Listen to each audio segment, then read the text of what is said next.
speaking today about reporting of Muslims and Islam in the British media. I'm going to try. Okay, maybe not.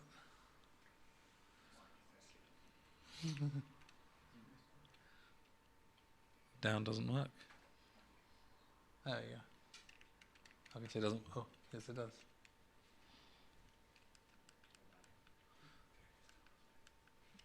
There you go. I think it kind of works. Okay, so the way I'm going to try and structure today and the next 20 to 25 minutes is to talk about where this all comes from and the evidence base by which I think that Muslims are misrepresented in the media. I'll talk about all the various examples that are there that can perhaps... No? There you go. So I'm going to try and show the importance of the issue first. I'll give lots of examples so that you can see it in action, and then I'll start looking at some of the things that can be done to solve it. So firstly, the fact that there is a consistent stream of inaccurate stories about Muslims is something that is more agreed upon in the left than it is in the right within the broad spectrum of society. And again, you won't have seen that many reports about this in the past. I think now it's become much more prevalent and much more understood and accepted, but it's something that's a serious concern. The biggest reason why we can't actually deal with it is because we don't have an evidence base to say actually this is happening. So you will see that the reason why this is so important, or one of the biggest reasons why it's so important, is that if we live here in the United Kingdom, one of the things we care about very much is having a strong democratic society with a strong independent media. And if you want to have a strong media, the reason we want a strong media is because you need to have something that can hold government and power to account. That's the whole purpose of a strong media. Not to castigate minorities, but to hold power to account. And that media has to be trusted by the broader public for a democratic society to work. But because of the way that many people within the media have actually done so much inaccuracy and so much false reporting, what has happened and what you may be able to see is right at the bottom there, journalists have one of the lowest trust ratings compared to any other profession. They're the same as estate agents and government and politicians in general. Right at the bottom of the list of where people have trust. When it comes to doctors, for some reason, they have quite a lot of trust. But what you can see, also nearer the top, is TV news readers actually have quite a lot of people have a lot of trust in them. But journalists as a whole, people don't have much trust in. And so I think this is the difference between print and broadcast as a whole. People don't trust print media and print journalists, but they do seem to trust broadcast journalists. And that's a very important distinction that has a lot of ramifications, and that's why we're going to talk about that more in a second. But that's why it's really important, because you need to have trust in your media, because they can hold power to account. Now, the problem, though, is that... No, fine. Oh, there you go, that's fine. Yeah. So the problem is that the European Commission has been quite critical of the UK media. In particular, it says... it considered that hate speech in traditional media outlets. Now, using words like hate speech is quite strong. The European Commission is using it quite categorically here. Hate speech in traditional media outlets. It talked about perpetuating prejudice and fueling prejudice against Muslims shows a reckless disregard, not only for the dignity of the great majority of Muslims in the UK, but also for their safety. And that's a powerful thing to say. This is the European Commission saying that the way that Muslims are reported about plays a role in their safety in the country. And obviously this is quite a serious thing to say.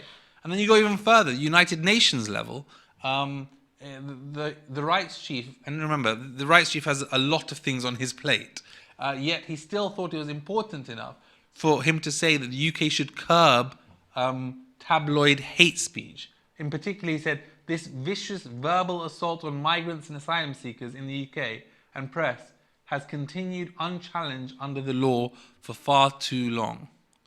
Now, these are serious things that are being said, not only at local level, not only at national level, not only at international, continental level, but at the United Nations level. That's how serious this problem has been identified and has spread. And it's not just about international observations. There have been a lot of academic studies on this. In particular, there are two which I'm pointing out. One by the University of Leicester, which talks about politicians and media fueling hate crime in Britain. That's serious things to say here. University of Cambridge saying that mainstream Muslim, media reporting about Muslims has led to an atmosphere of rising hostility against Muslims. So what does this mean? What has this led to in reality? Well, when you look at the polls, this is how you try and understand, at least to some extent, what people are thinking about these issues. And as a whole, firstly, polling shows that in many Western countries, the general public massively overestimates the number of Muslims in the country. And that means that the reason is because they keep on seeing all these stories about Muslims consistently. So in the UK, for example, the average Brit thinks that Muslims represent 17% of the UK population. That's a lot. We actually represent 4 to 5% of the population. If you look in each of these cases, you can see the orange versus the blue dots to say that orange is where the perception is and blue is where the reality is. And you can see in some countries, in Belgium, for example, they think it's almost a quarter of the population, when in reality it's about 5 or 7%. I mean, that massive difference and divergence between the perception and the reality is because of the way the media reports about Muslims. But it's not just about the scaremongering which consistently leads to that. It's more than that. It's also this idea that Muslims are in the wrong place. So, for example, you say 37% of Brits would support policies to reduce the number of Muslims in the UK. To reduce. And I'm not talking about stopping borders and not anyone else coming in. I'm saying reduce the number of Muslims in the UK.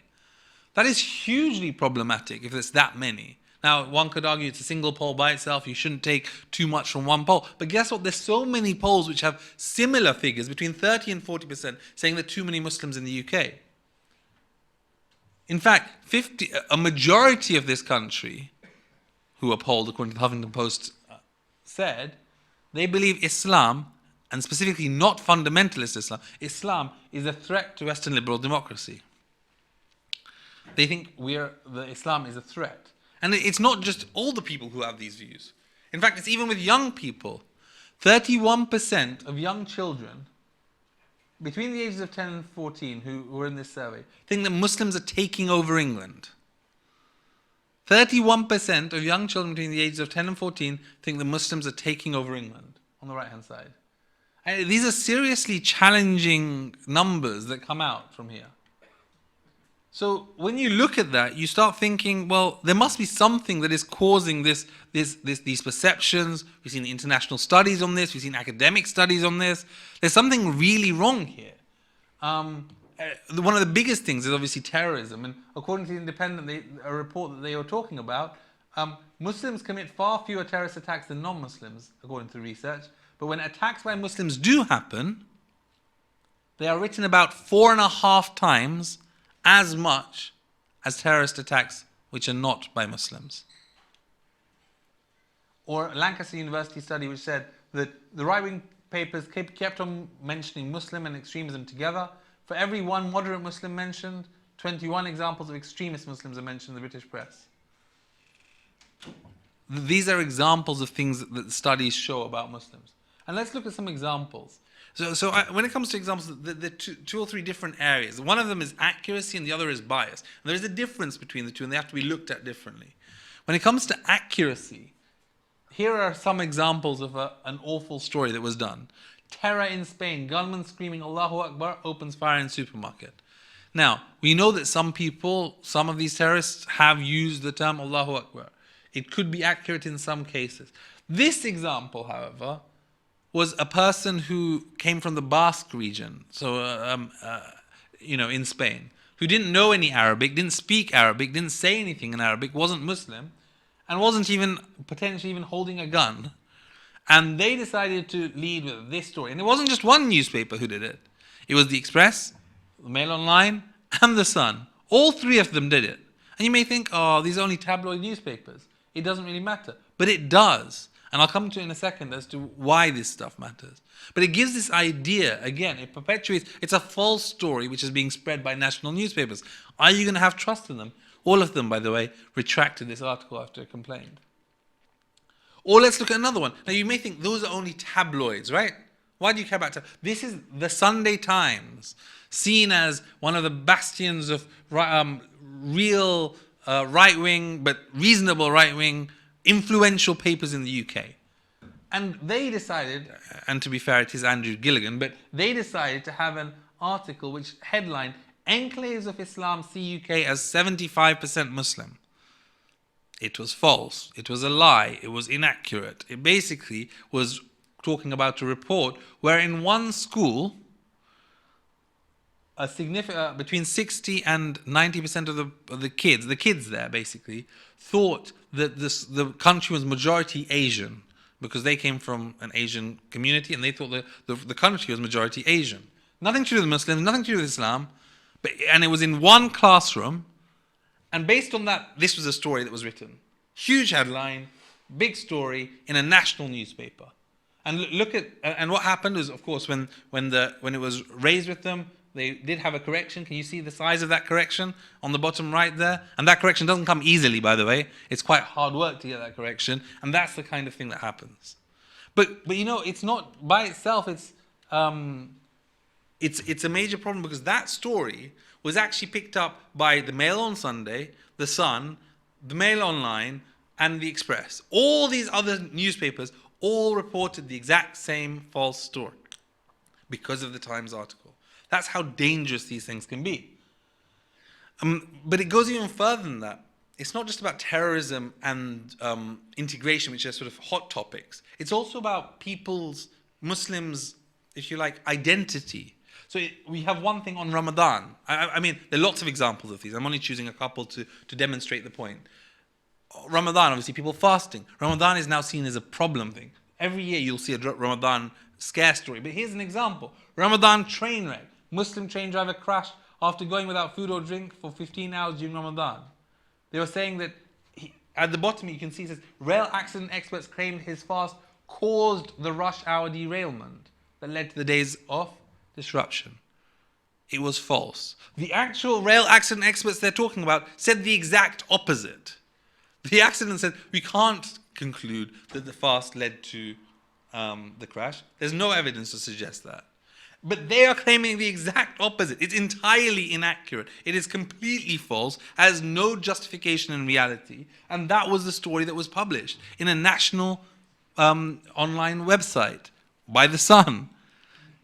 And the point is, it's about Ramadan. It's, again, trying to delegitimize basic things. And we'll come to another example in a second. So the Express. New £5 notes could be banned by religious groups as bank can't promise they're halal. And yes, I like the laughter in the audience because it gives some indication of the incompetence within that organization. No, okay, there are two options here. Either it is incompetence and religious illiteracy, that they don't realize what halal means, which is quite poor if they're writing about it, because if you write about something, you can press google.com and find out about it. Or it's something which is worse, which is an actual attempt ideologically to tell people, oh, look at these scary Muslims, they're the ones who are stopping us having our £5 notes. I mean, it is that, I mean, the idea of halal is such a problem that this is how it is kept on talking about. And these inaccuracies and problems are picked up by far-right extremists. So, for example, we have Tommy Robinson, who cited that Daily Mail article, Mail Online article. We have the English Defence League citing that Times article. We have Britain First citing that exact same Times article. What does this mean? It means right-wing extremists are using mainstream media to justify their narrative about Muslims and Islam. That's how serious this is. That right-wing extremists are using mainstream news to justify them. Because when they say crazy stuff, people don't share it. People don't believe it necessarily. But if they share a national mainstream media article saying, look, these guys say the exact same thing, it makes a big difference. So, for example, after the attack on Finsbury Park Mosque, which you may be aware of, when that happened, That day, the Mail online, on its website, decided to try and link the Finsbury Park to Abu Hamza, and tried to say that there might have been, that this was to do with Abu Hamza, someone who was there at that mosque 10, 15 years ago. Tried to make a negative, even though Muslims were being attacked, they were trying to make it actually the opposite way around. Of course, they retracted that eventually. But what did you notice? What do you see straight up very early on? The very next day, on Good Morning Britain, on ITV, Tommy Robinson, who has been described by many as an extremist in this country, was out there not only saying negative stuff about Muslims on the day after an attack against Muslims, but he was citing the Mail to justify his position. He said, look, it's not just me who thinks that this mosque is a crazy place. The Mail said it itself. Again, these far-right extremists are using national mainstream news to justify their narrative about Muslims, which is hugely problematic. But you don't just have inaccuracy, which is one area which is hugely problematic in and of itself, but you have scaremongering as well. For example, more than 50 million Muslims are willing to support those who carry out terror attacks to defend their religion, according to one expert. 50 million Muslims are willing to support. It's craziness. I mean, it is genuinely crazy. It's basically based on one poll which has 0.01% or something of Muslims who may say that, and therefore extrapolating it to 1 billion Muslims, and somehow you get a number like that. It is incompetent journalism. It's incompetent expertise, and everybody knows this is nonsense. Yet they are spreading this. And one can argue, oh, it's accurate. Why? Because they said migration expert warns the EU. They are citing an expert, so they're just reporting news. It's nonsense. It is scaremongering at its very, very basic and obvious nature. And look at a couple of other examples. On the left-hand side, a cut out and keep guide. Here's what terrorists, not what they do, not what they think, but here's what terrorists look like. A cut out and keep guide. So you can keep it in your home. This is what terrorists look like. Not what they think, but this is what they look like. With a hijab, wearing a turban, wearing that. That's what they look like. That's what the Sun thought was appropriate to say. Or the front page of the Sun, which said 1 in 5 Brit Muslims have sympathy for jihadis. Again, was deemed as inaccurate in this case as well. But the left one wasn't. Other types of scaremongering, the nativity scene is banned in case it offends one of the 4 Muslims living in a Belgian town. So Snopes, these fact checkers website, they came out and said this was a lie, it was not true. Yet these are the types of things that are spread. In fact, you even had, at Easter time, the Sun and the Mail, I think, decided to talk about how Sainsbury's and Asda were getting rid of Christian Easter eggs and putting out halal Easter eggs instead.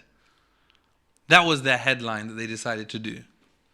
I mean, clear scaremongering, trying to get, Easter is important, Christmas is important to many Christians in this country, and they're trying to say Muslims are trying to attack and undermine it. Seriously dangerous types of media that's going out here. A shock poll, 4 in 10 British Muslims want some aspects of Sharia law enforced in the UK. And there are lots of these types of things. And all the examples I gave on scaremongering so far have been based on tabloids. And you may think, again, it's only tabloids. But guess what? Here is the Times. And you have Niall Ferguson here. He's the husband of Ayaan Hirsi Ali, who some of you may know. He talks about how da'wah is the Islamist mind poison that turns lost souls into lone wolves.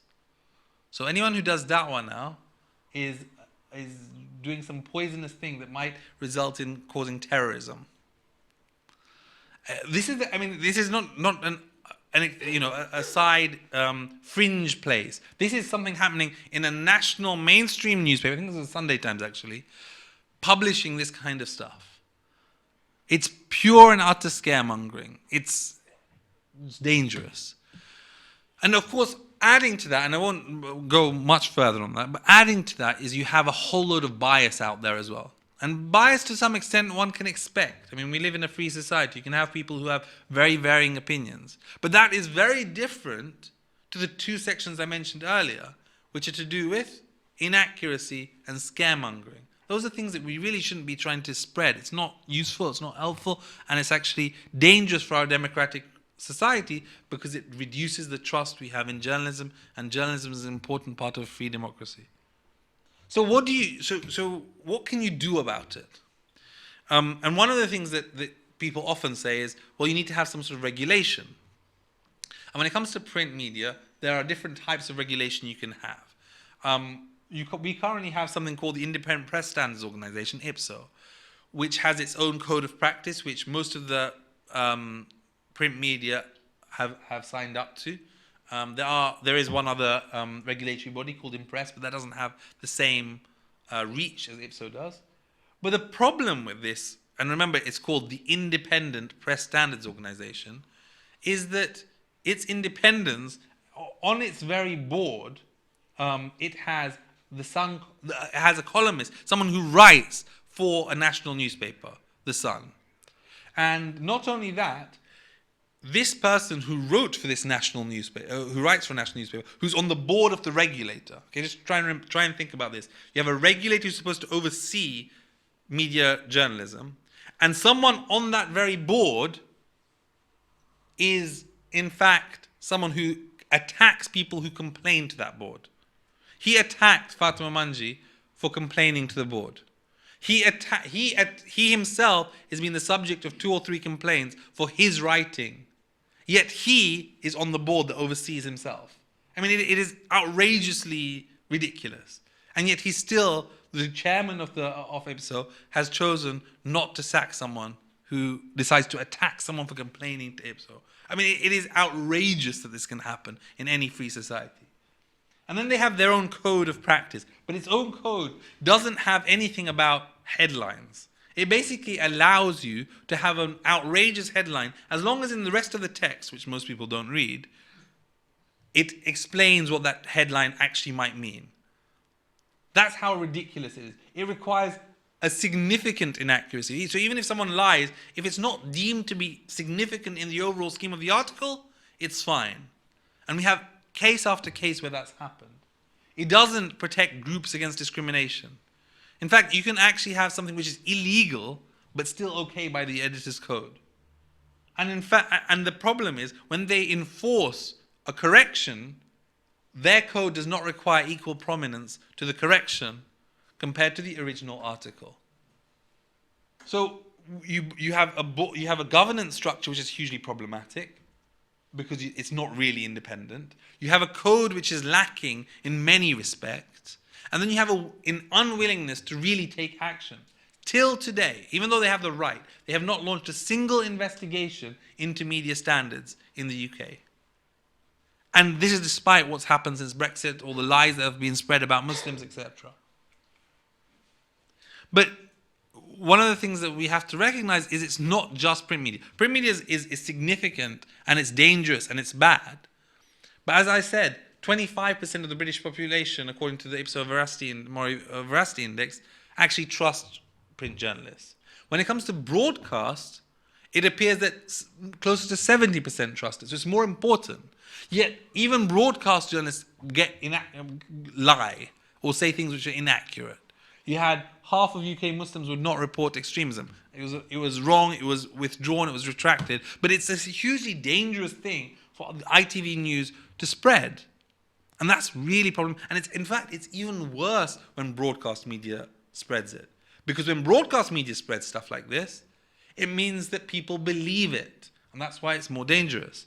And that's why, in fact, the print journalism as a whole is allowed to be biased in the way that it works. When it comes to broadcast, there are much more stringent rules about how they broadcast. And in fact, they have to theoretically be unbiased to some extent, at least in the way that they promote things. If there is something which is controversial, they have to make sure that there is an opposite opinion which can respond to it. There have to be rigorous challenge to any controversial points. If someone who is controversial is brought onto the television, they have to be introduced properly. But guess what? Someone called Frank Gaffney. So Frank Gaffney, he's a a notorious Islamophobe. Some people call him the biggest Islamophobe in the whole world. That's how crazy this man is. On the right-hand side, you see something called, this was Operation Defense Shield. It was one of Obama's things that he did. And Frank Gaffney said that was actually a crescent and a star, and Muslims trying to Islamist influence on the Obama administration, because that believe it or not, according to Frank Gaffney, is a crescent and a star, all underpinned. And Muslims have this really weird thing that they're able to get everywhere. They're able to influence Obama to somehow create Operation Defense Shield and have that as the logo. That's how powerful these Muslims are, according to Frank Gaffney. He's known to be a conspiratorial, crazy person in this. He thought that Hillary Clinton's right-hand person, Huma Abedin, was part of the Muslim Brotherhood, and crazy. He's just a general crazy man. So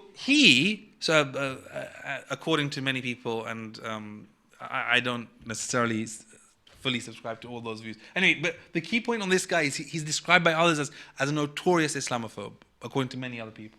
But he was brought on to the biggest radio station and most influential news show in the country, Radio 4 Today program. This is the biggest show in the country. I mean, in terms of the radio, it's the most influential, most I don't know if it's got the biggest audience, but it's one of the most respected news news shows out there. And he was described as a former advisor to someone, a senior advisor, an expert on counter-extremism. I don't even remember the exact wording, but it's this type of Islamophobe, one of the most crazy people out there in the whole world, and that's how he was introduced on Radio 4. It is outrageous that could happen, that they're able to get... And he was not talking about any random topic. He was talking about an issue related to Islam and Muslims. That is beyond what the BBC is supposed to do. And they have belatedly issued a correction on their website, which nobody is aware of, and they didn't do it publicly, and that's what, as far as you can go.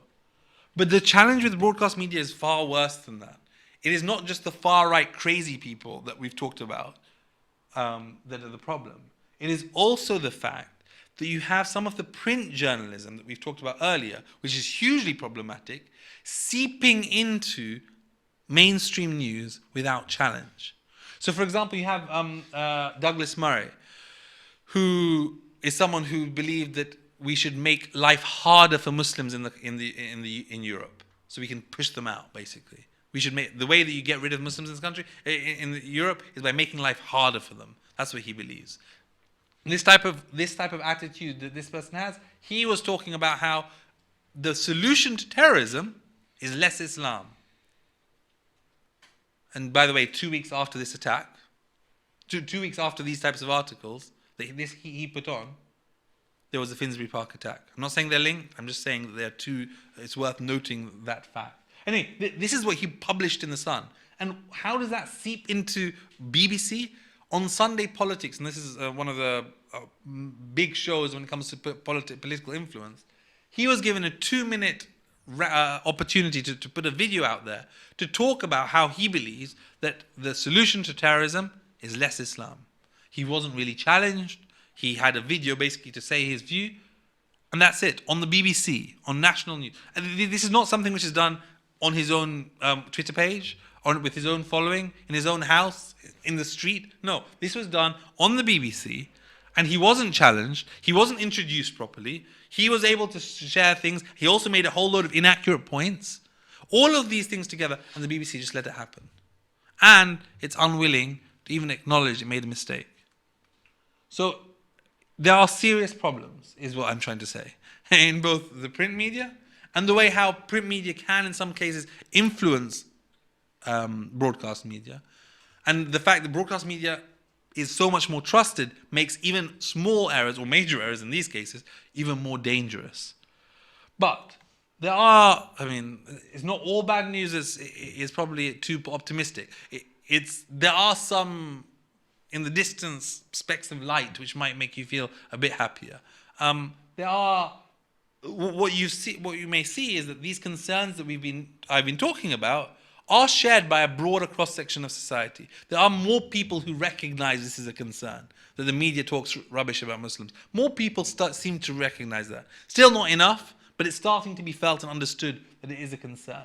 There have been some successes in trying to change the way things work, and you won't necessarily see that, but you'll see some newspapers nowadays putting explanatory areas to explain the context behind something rather than just publishing craziness.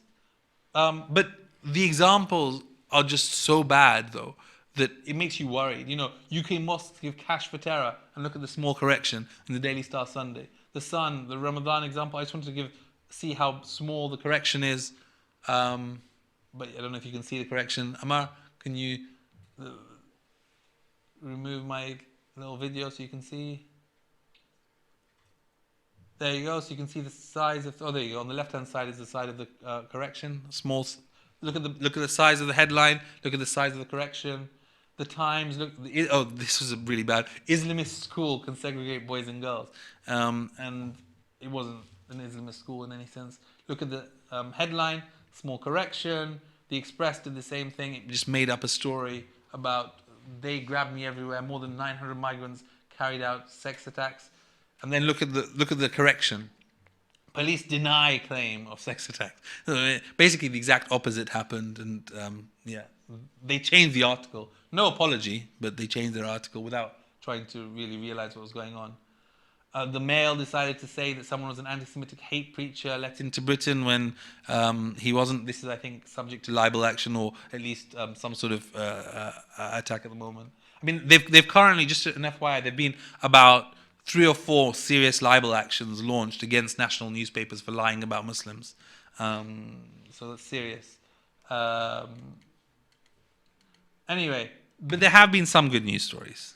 There have been certain broadcast media where they've tried to understand things a bit better, tried to portray a different angle on things, and it is possible in the end to make a difference through a range of different things, through if you're able to try and correct some of the news that's going out there, if you're able to write news yourself and write articles, get things out there, there are ways to try and influence. And I'd say that they fall into different categories. You firstly have the reactive work. When there's something bad, challenging it and at least trying to deal with that in some respect. And that might be through raising complaints. It could be through improving the governance and the legislative process that's out there. It could be through talking to politicians about changing the law. All of those different areas are important on a reactive basis. But there's also an element of proactivity in trying to change the culture of some of these newspapers in the way they work.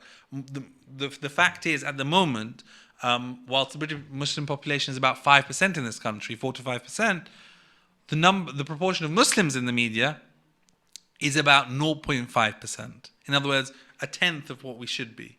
And even those who are in the news and are journalists, they actually aren't in the top areas of journalism. They're in lower and mid-ranking jobs. So that's a serious challenge. So one of the areas that can improve is more Muslims in the media will, of course, improve that, just by diversity as a whole always being a good thing in many of these areas. And then you have a bigger challenge of actually changing the culture in a more strengthened, stronger way.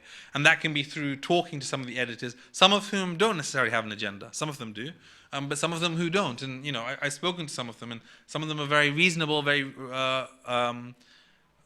reasonable people who are willing to listen to feedback and change. And I've seen some change already. And I think that can happen, but it requires that engagement and positivity and willingness to engage with some of the people who are spreading quite vicious rumors against Muslim communities. So I think that there's a lot to do, but I think that the reality of media representation of Muslims is clear, unequivocal, and well sourced, well evidenced. You have, with that evidence base, you have academic reports, you have national, international studies all supporting that. And now it's all about trying to make that change within many parts of the media so that hopefully it can report fairly, more accurately about Muslims, and it can result in greater trust in all that we all can have in our national media. Thank you very much.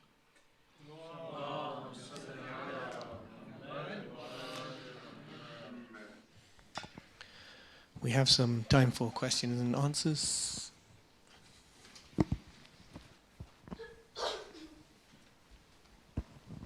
Thank you very much for informative talk.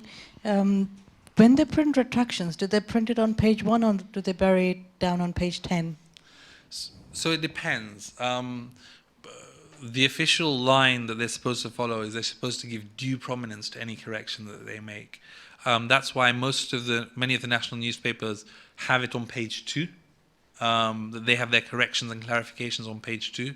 Small, but on page 2. So the Sun and the Mail, I believe. I'm not sure about the Express. I don't think I've ever opened that paper, so I'm not sure. But at least the Sun and the Mail, I believe they're on page 2. So it's there. It's relative. I mean, they try and ensure that there has some prominence, so they can avoid the discussion of equal prominence. And having a Muslim mayor, is it going to improve life for Muslims, or is it going to have the opposite effect? I think that's something that I think is a bigger question about. Sorry. So having a Muslim mayor, I think, has a lot of ramifications. It has lots of positive things because it creates a role model. I mean, many people would have said, how on earth can I wouldn't live to see a mayor who's Muslim. And that's, a big step for many people. It's one of the most powerful jobs in the country. So some people are saying this is a really good role model that people can aspire towards reaching the highest levels of the political elite, if you like, and have real influence in changing perceptions. A lot, however, will depend on how he performs. If he does good, then many people will say that's a good thing. If he doesn't do so well, then that's something that people will say, you know what, Muslims are the problem. I think that in reality, though, him being a Muslim mayor has obviously attracted a lot of vitriol against him. He gets a lot of hate that is spread about him because he's a Muslim. But at the same time, he is able to show real leadership in times of that's needed. When other people have been praising Donald Trump, he's been out there talking very strongly about the dangers of someone like Donald Trump. He's able to shape the agenda in many ways, and he's been able to do that and successfully and win over a lot of the British population as a result. So I think that there are positives, many positives, and I'd say more positives than any associated negatives.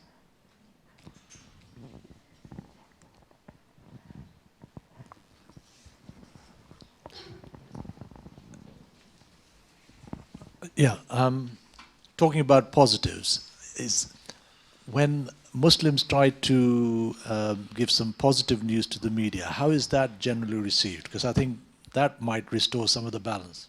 So, okay, good news stories are a very interesting area. So there's one element which is we need to have good news stories because it creates balance. You have 90% of stories which are negative about Muslims, you need to have some positive ones. There are a few things to know. Firstly, as a whole, news is negative. It's not just about Muslims. Generally, sensationalist news, people like talking about, look, it's the worst heat wave ever to hit the country. Oh, it's the biggest, the worst summer ever. Literally the same newspaper 3 days later. It's bad news sells. Yeah.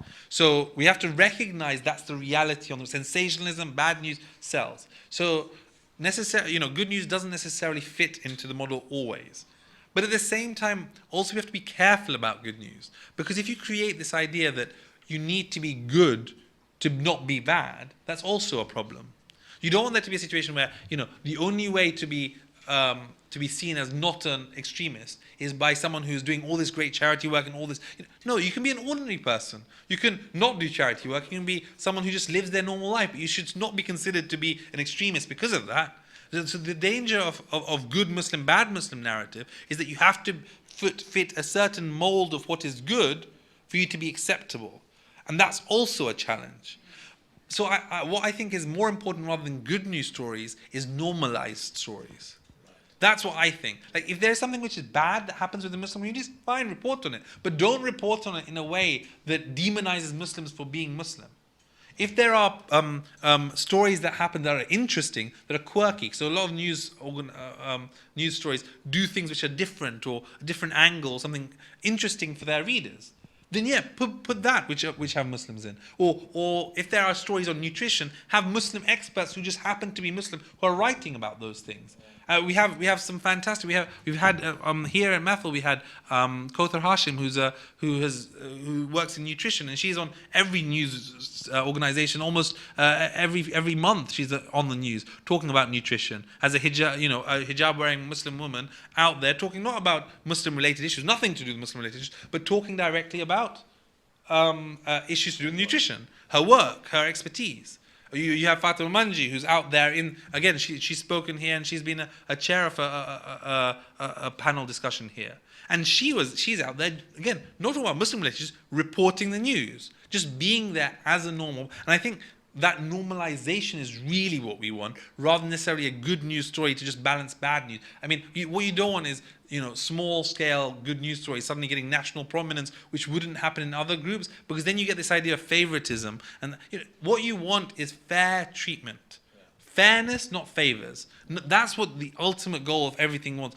Responsible reporting, not scaremongering. You want to have, Sorry, I don't want to hog the the mic, but the other point, of course, which is a perennial one, is whenever there is any negative news, as you say, makes the news, why does the religion part come into it? Because, when there is a Christian person doing something, the Christianity doesn't come in. Yeah, a really good example of this is actually Lukaku. I don't know if you know, he's a Manchester United player. So he doesn't join the match. If he wins a match, there's lots of champagne being spread, or the picture of champagne. He doesn't want to be in the picture with alcohol.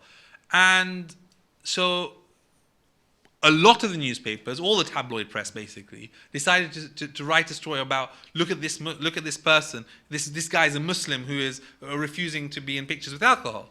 And you're thinking, well, okay, that's interesting. Guess what? He's a Christian. And so they wouldn't have written a story if he was Christian, if they knew he was Christian. Yeah. But they wrote a story because I can't read into their mind, but they wrote Muslim everywhere as their main way of getting people hooked onto that article. So it's problematic, right? Why doesn't IPSO do anything about that? So IPSO doesn't really have, so this clause 12 of the code is supposed to protect against discrimination. But the reality is that it does not allow groups or complaints against group discrimination. So if you say Muslims are whatever, are crazy or whatever, like if you say something about a group discriminatory against a group, all migrants are cockroaches, for example, stuff like that. You can only use the accuracy part of the code. You can't use the discrimination part of the code because it doesn't believe that you should protect groups, IPSO. Lord Leveson, who did this big inquiry about it, said that you should protect groups under this code, but IPSO disagrees and it's put its own code forward and it's set up like that and it's not willing to change. And more, this Lukaku example is a pure inaccuracy. I mean, it's a lie, right? They said he's Muslim, he's actually Christian. It's actually, the problem though is discrimination. They're doing it in order to discriminate against and to create an idea about Muslims. But IPSO refused to accept that complaint because they said, oh, it's about Lukaku himself. He has to make his own complaint. But it has impacts on everybody else. Yeah. And it's inaccurate. It's public information. It's not difficult to find this out. You spread in google.com 3 minutes. You find cases of this guy talking about how he reads the Bible every day. I mean, it's not difficult to see this. He makes the cross symbol.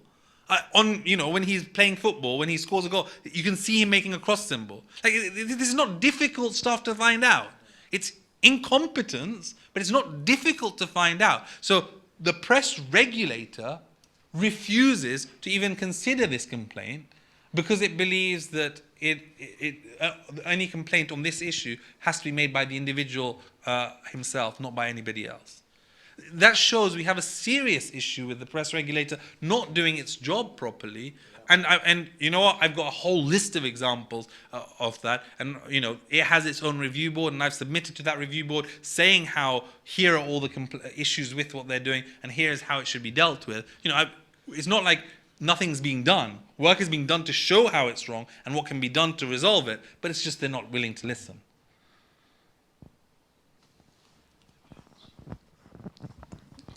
Miqdaad, thanks for that. Sorry I missed your first part.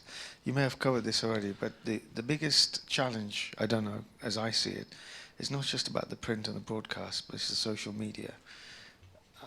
And that's probably the most difficult to tackle. You know, how do we deal with that? I mean, I know we all have to do something about that, but that's where a lot of things spread like wildfire.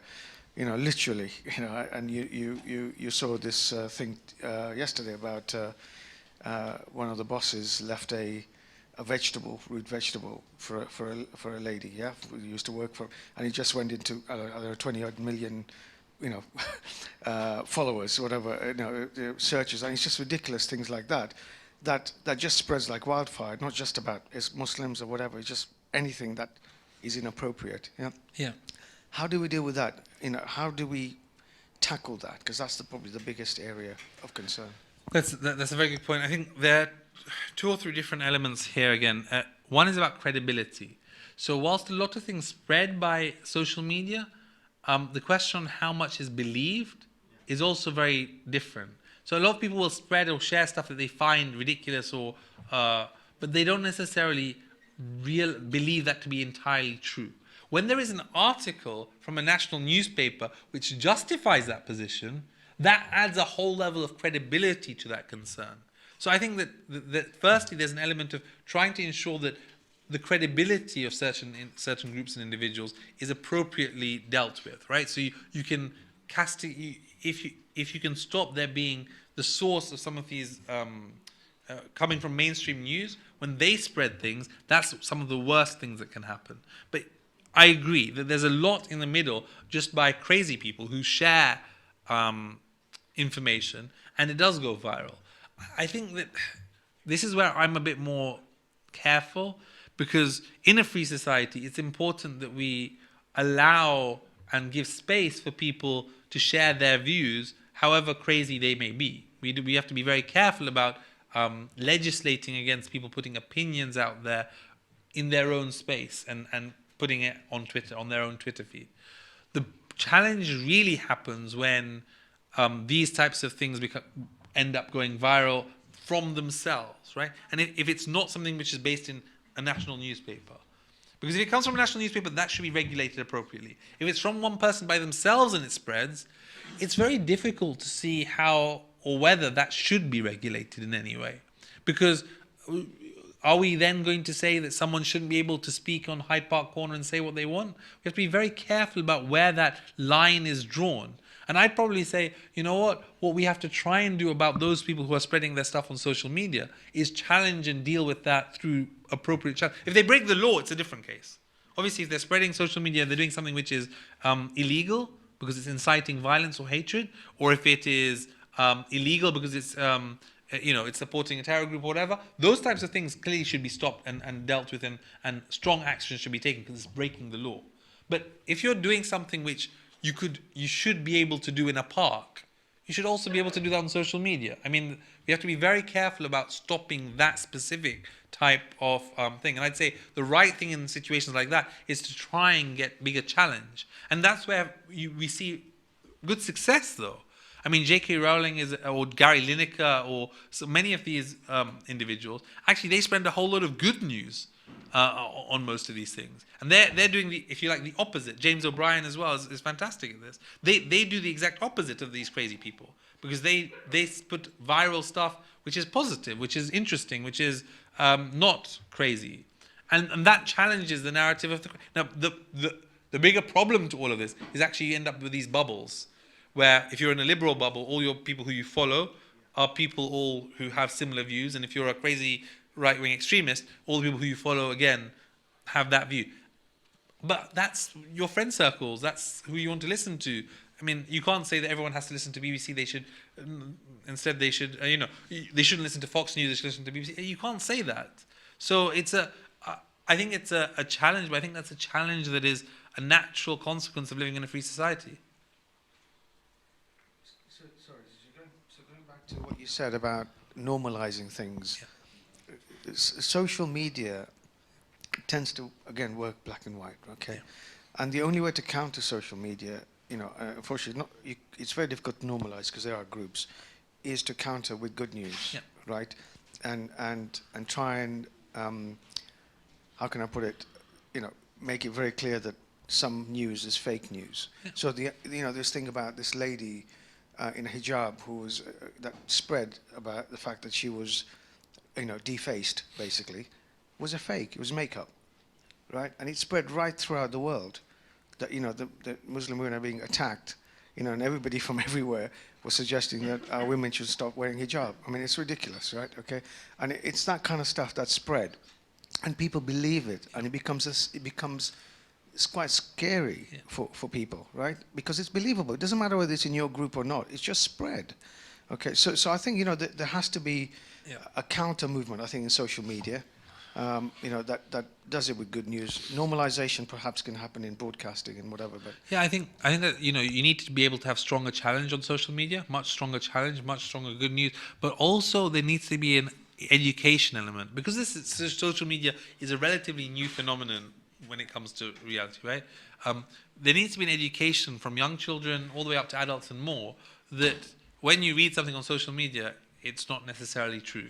And that's really to do with us and being able to be educated well enough in how we read things. And when we read things, we need to understand whether they are a subjective opinion, whether actually objective or not, whether they are likely to be fake. That's actually really on us as society, as to teach our kids, to teach our friends, that be careful about what you see. When you see a WhatsApp message, be careful. It may be wrong. It very often is. Just be careful about spreading false news.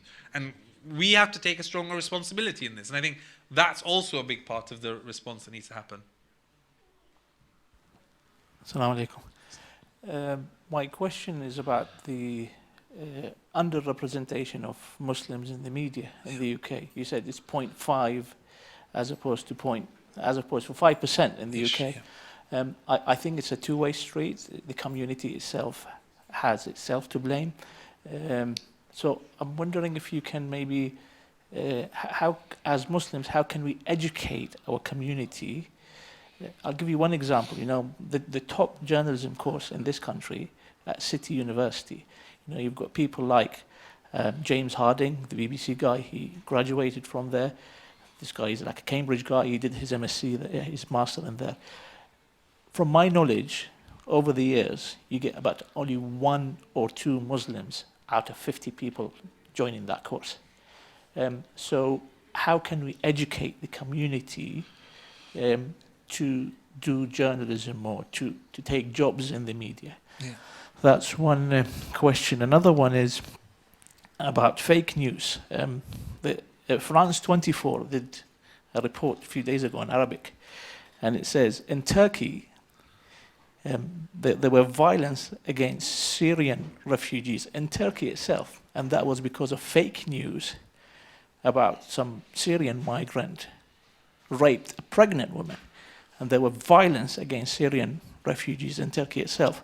Or in India, there were some fake pictures going around between Muslims and Hindus that led to violence as well. Or in Iran in 2015, fake news of an Iranian official claiming that he raped a Kurdish lady in the northwest of the country, and that led into serious violence in that Kurdish town. So it's very dangerous. So one way of countering media is by running campaigns against Twitter. There was a Jewish activist a few days ago. He went outside Jewish Twitter in Germany, and he sprayed the floor with tweets. Examples, anti-Semitic tweets. And Islamophobic tweets, actually. And Islamophobic, yeah, maybe. There was another point, but it escaped my mind. I'll try and remember it later. Yeah. I think there are probably better people placed in this room. I think there are 2 journalists in this very room, one who may have actually studied at City University. So I appreciate, I think that's very true. I think our community needs to be much more open and talk about media and encourage people to get involved in media and encourage people to study media and get involved. I think, though, about 5-10 years ago, people were more hostile to this, to being involved in media. I think that now there is a greater acceptance. Part of that is due to role models. We have people who have been out there publicly as Muslims in the media, and I think that's led to some people saying, actually, I can be like that person, and more people have started joining the ranks and becoming journalists. I think there's a long, long way to go, and I think that from our Muslim community's perspective, we need to work much harder to encourage people to get involved. And be willing to be, strong on this. But we have to also recognize the challenges associated with it. Right now, being a journalist, especially a freelance journalist, is not an easy profession to be in. And we have to be careful. We encourage people to go into to media where, job security is not straightforward in many of the respects. Unless you're at the BBC or Bloomberg or TRT or something like that, and maybe have a secure job, it's difficult potentially to have that longevity in what you're doing. So I agree that we should encourage people, but it's a difficult challenge in the future. So just remember the third point. Yeah. Victims of Islamophobic attacks, let's say a lady in hijab or something like that. Can we encourage some kind of a scientific, an organization who can scientifically collect data for people who commit these acts, anti-Muslim acts, and try and find a pattern? Maybe what the aim is trying to hold these newspapers accountable. So if Mr. Tommy Robinson attacked a hijabi lady in, I don't know, Newcastle or something, and we do like a database trying to find out how was that person radicalized, in the same way you have counter-terrorism people trying to find out, was this guy radicalized through Twitter or was it through the mosque? So if we can, maybe we find one guy or other guys who commit anti-Muslim crimes, and we try and find out how was he radicalized. Was it through the Daily Mail or was it through something else? And that way maybe we can take legal action against these organizations. I think that's a very fair... what was your second point again? I can't remember the second point. Your third point I remember. About these fake news, how it led to violence in different places. Yes, so I mean that's true. It is a reality on the ground that news leads to hatred and leads to violence. We have so many examples of that, and it's a big danger because of what we've talked about. We've seen attack against Finsbury Park again, and I think that links to your third point about how people get radicalized in their hatred of Muslims. I think it's almost certain. I mean, it's very difficult to prove otherwise, but all of the studies have shown how media leads to a hatred of Muslims. That's a reality on the ground. The question of whether that hatred then manifests itself as violence is one that you see through what happens. And I think the indirect link has been made very clearly. Can you make a direct link between a newspaper article or a series of newspaper articles and an attack? It's very difficult, but I agree that work needs to be done to understand why is there Islamophobia on the rise? Why are hate crime against Muslims on the rise? Why do people seem to have very views that manifest themselves as hatred against them? And the CST, the Community Security Trust, which works on anti-Semitism, they actually create profiles of those people who commit acts of anti-Semitism, and they have on ethnicity grounds, on all these other grounds, and they're trying to create an understanding of what is causing and what is driving anti-Semitism. The same type of work is kind of trying to happen within Muslim communities, far less well-funded at the moment, but there needs to be a lot more understanding, investigation and research in that area, but I think that is starting to be done by certain organizations. So I think that it's the beginning of the road, but that road is being traversed right now. I think we've run out of time there, so thank you very much, Miqdaad. We can ask him the question after the talk. Thank you very much. He's going to be around for a little while. So what?